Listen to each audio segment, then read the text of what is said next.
Nascido em 22 de dezembro de 1858, Giacomo foi o quinto filho de uma família com 7 irmãos, coincidentemente a quinta geração de músicos. Iniciou seus estudos de música com seu pai, que faleceu em 1864, quando ele tinha apenas 5 anos. Assim, seu tio Maggio ocupou o lugar de seu pai como mestre de capela e professor de música. Pouco tempo depois, Giacomo passou a estudar com Carlo Angeloni, que teve um papel decisivo em sua vida.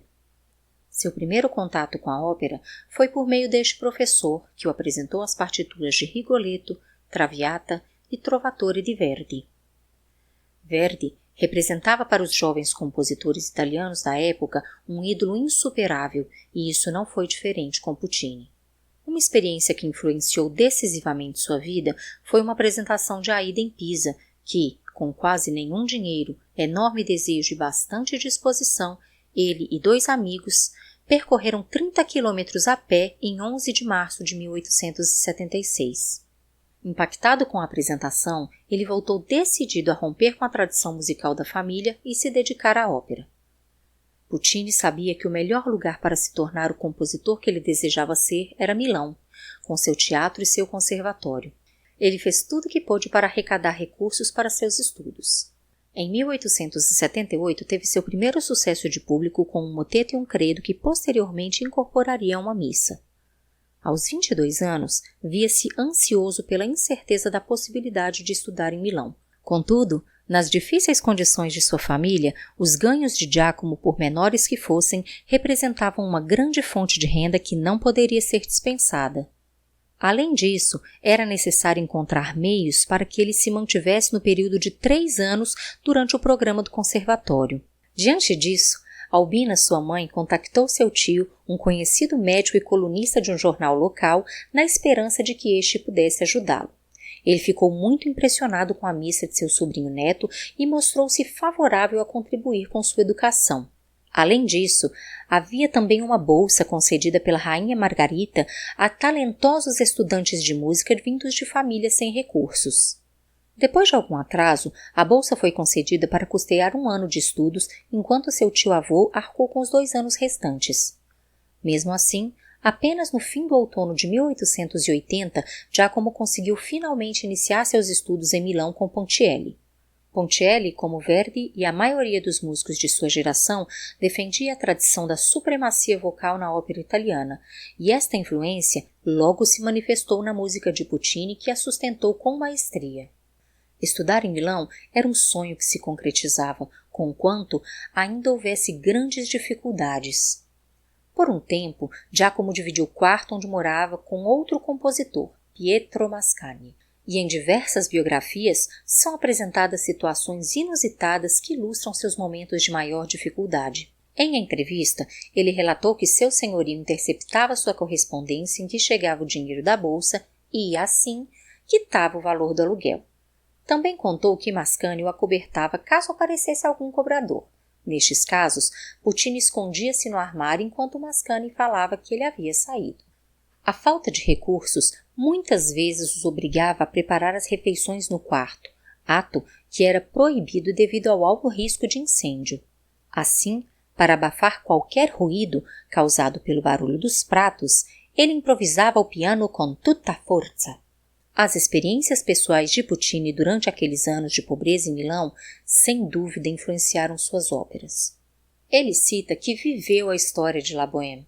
Assim como os personagens se dirigiam aos cafés parisienses, Puccini e Mascagni frequentavam os cafés milaneses para encontrar amigos e possíveis pretendentes. Apesar da pobreza, temos a impressão de que ele era feliz e otimista, assim como sua protagonista Mimi.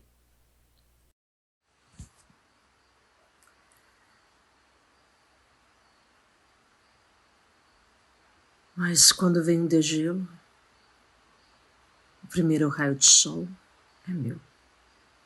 É meu o primeiro beijo de abril. Meu. Meu.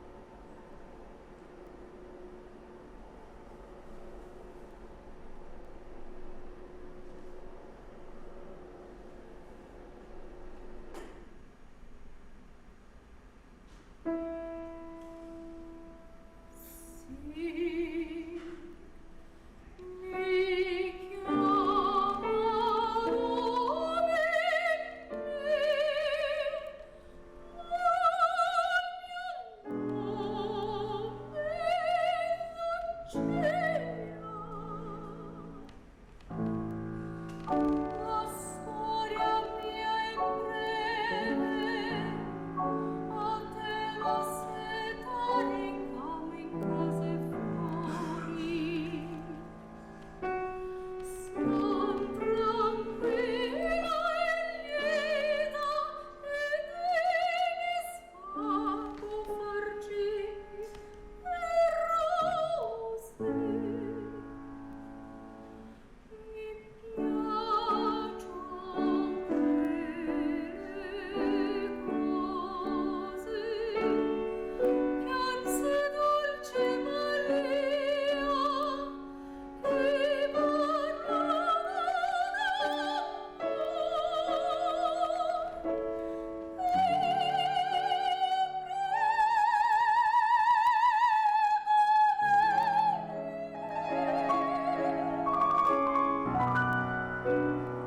Assim que deixou o conservatório, o maestro Puccini, como passou a ser tratado, enfrentou um sério dilema.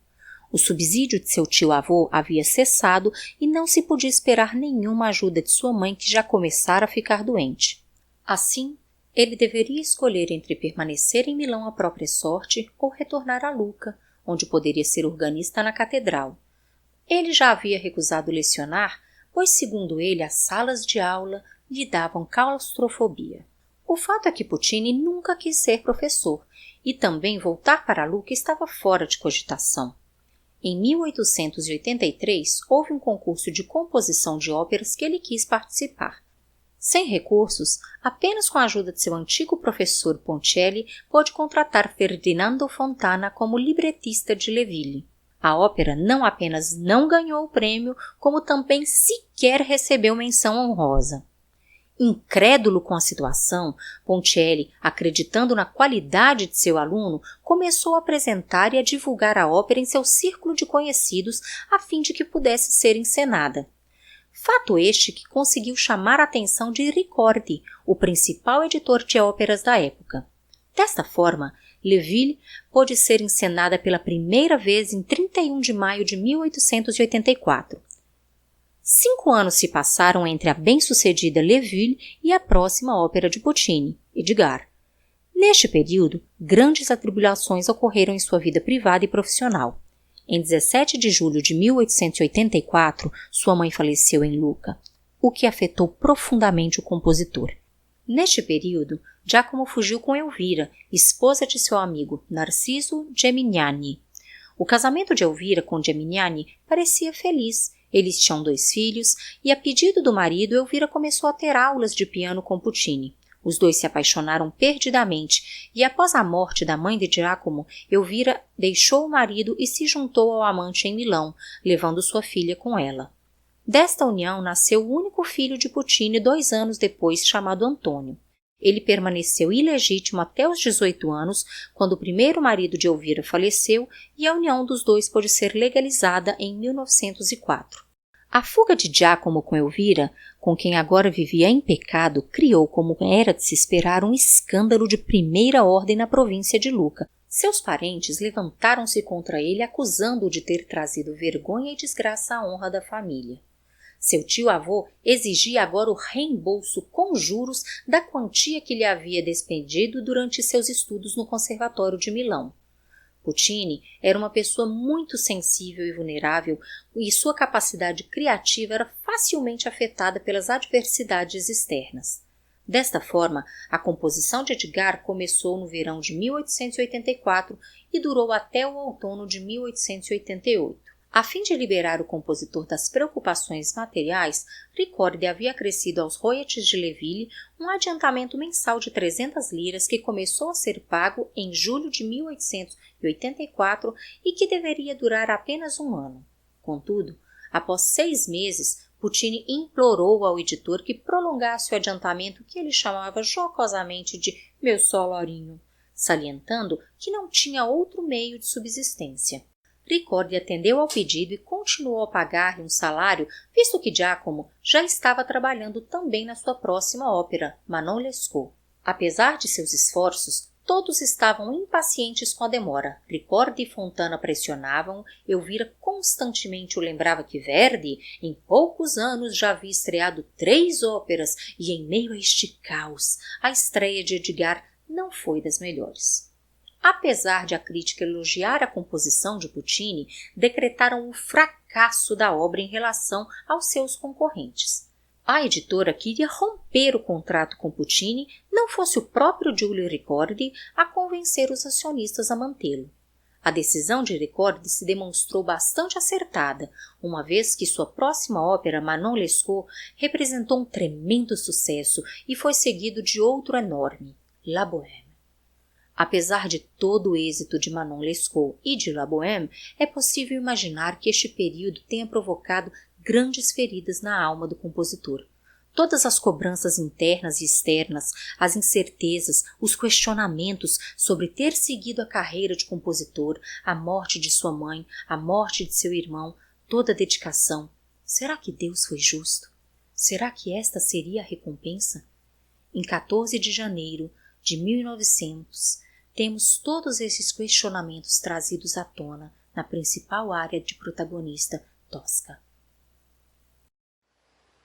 Vivi para a arte. Doei-me por amor. Nunca fiz mal a nenhuma alma viva. De maneira furtiva, quantos necessitados eu conheci, eu ajudei. Quantos? E na hora da dor, eu dei as joias para Nossa Senhora e o manto. Eu cantei aos céus. Eu cantei aos céus e às estrelas que brilham mais belas. E na hora da dor, meu Senhor, é assim que me recompensas? É assim? Por quê? Por quê, meu Senhor? Por quê?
Com o grande triunfo de Tosca e das duas óperas anteriores, Puccini alcançou o objetivo de uma vida financeira mais tranquila. Em 1900, manda construir uma vila na Torre del Lago, local que seria constantemente seu refúgio para composições e também infidelidades. Suas prevaricações eram cada vez mais conhecidas e já não podiam ser ocultadas de Elvira. O fato de estar com ela não o impediu de se desviar. Bonito, charmoso e bem-sucedido, as mulheres a quem ele chamava de pequenos jardins não resistiam a seus encantos. Não bastassem as constantes escapadelas do maestro com o elenco feminino de suas óperas, em 1900, quando Puccini trabalhava na partitura de Madame Butterfly, ele se apaixona perdidamente por uma jovem estudante de 19 anos chamada Corina Madia. O romance com Corina causou problemas com Elvira e só terminou após a intervenção de Ricordi e de uma de suas irmãs. Em 25 de fevereiro de 1903, porém, o destino tomou um rumo estranho. Naquela noite, Puccini sofreu o primeiro acidente automobilístico a receber ampla cobertura de imprensa na Itália. Perto de Lucca, seu motorista saiu da estrada e o compositor foi encontrado preso debaixo do carro, quase asfixiado pela fumaça da gasolina e com a perna direita quebrada. Com aquele quadro, ele precisava de alguém em casa para cuidar dele. No dia seguinte, por outro estranho ato do destino, Narciso, marido de Elvira, morre, não deixando nenhum obstáculo para Puccini se casar com ela após 17 anos. O editor e mentor de Giacomo, Giulio Ricordi, tentou convencer o compositor acamado a desistir de Corina e a fazer o correto em relação a Elvira, que esta já se dedicara há um longo tempo ao maestro. Incitado por ele e pressionado pelas sempre atentas irmãs, Puccini contratou um detetive particular que descobriu que Corina o estava enganando. Ela não apenas estava se relacionando com outros homens, mas também havia uma forte possibilidade de que os estava sustentando. Puccini rompeu definitivamente com ela, enviando uma carta bastante enérgica. Assim, em 1904, ele casa-se com Elvira. Engana-se quem pensa que ele se remediou. O próximo caso de Puccini foi com Sibylle Seligman, esposa de um rico banqueiro londrino que, após um breve encontro sexual, rompeu o relacionamento temendo a desgraça caso fosse descoberto. Mesmo assim, ela permaneceu sua amiga fiel e confidente até sua morte.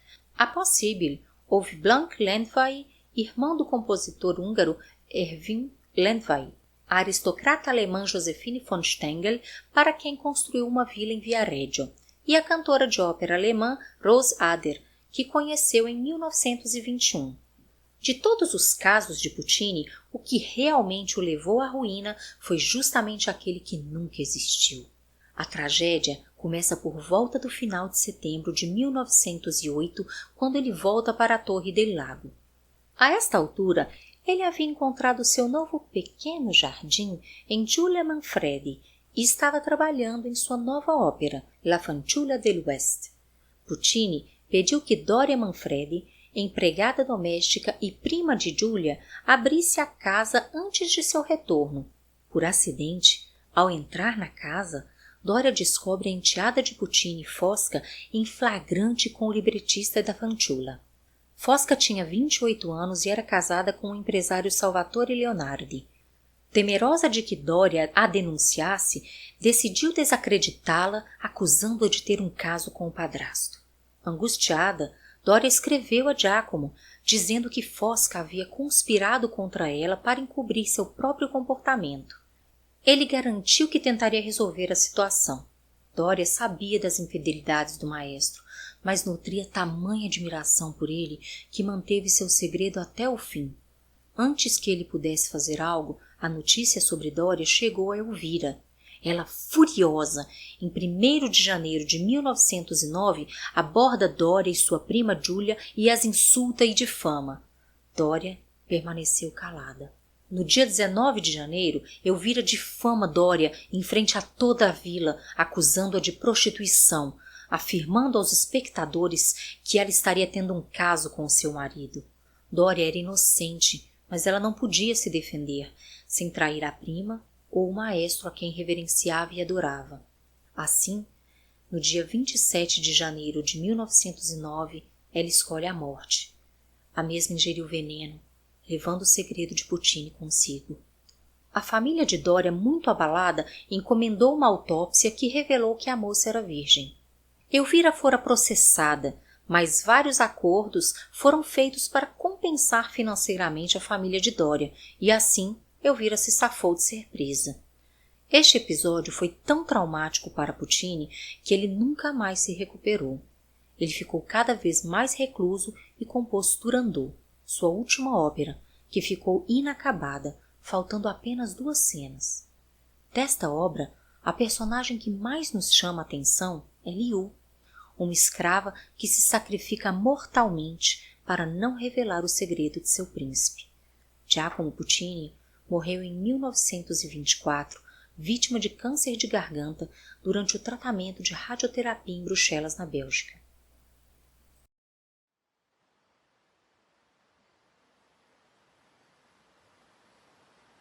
Quanto foi caminho com teu nome na alma, com teu nome nos lábios.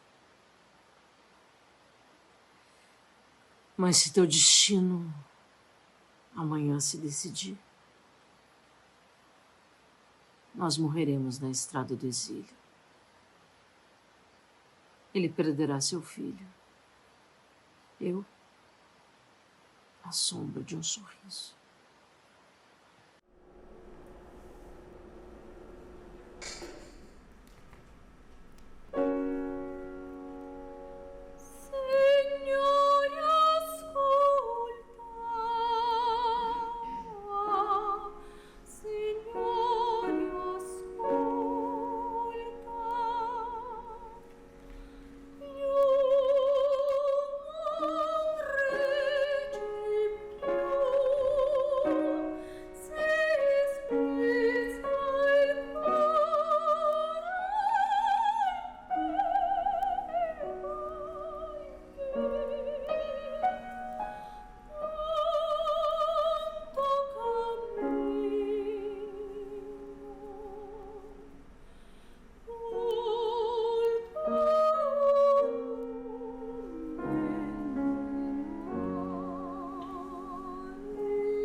horas é muito difícil saber até o que falar, né? É um momento de muita emoção. Não vou chorar, prometi que eu não ia chorar. Mas eu acho que ninguém chega em nenhum lugar sozinho. Eu queria agradecer imensamente, pessoa, a todas as pessoas que estiveram comigo, que me ajudaram a estar até aqui, a minha professora e orientadora Rosana Lamosa,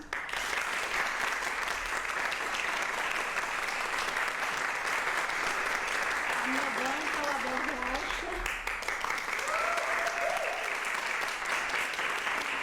a Miri Pasqualini, minha chefe, amiga.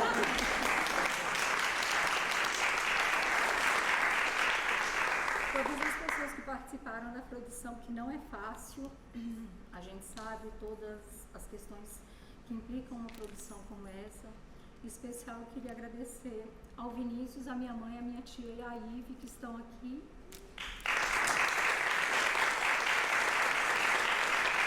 A Ana André, ao Alisson e ao Pedro, a Lilian Belkis. Vem cá, Lilian, vem, gente.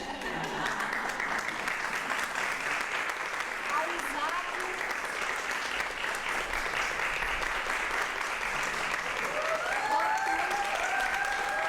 Toda a contra-regragem.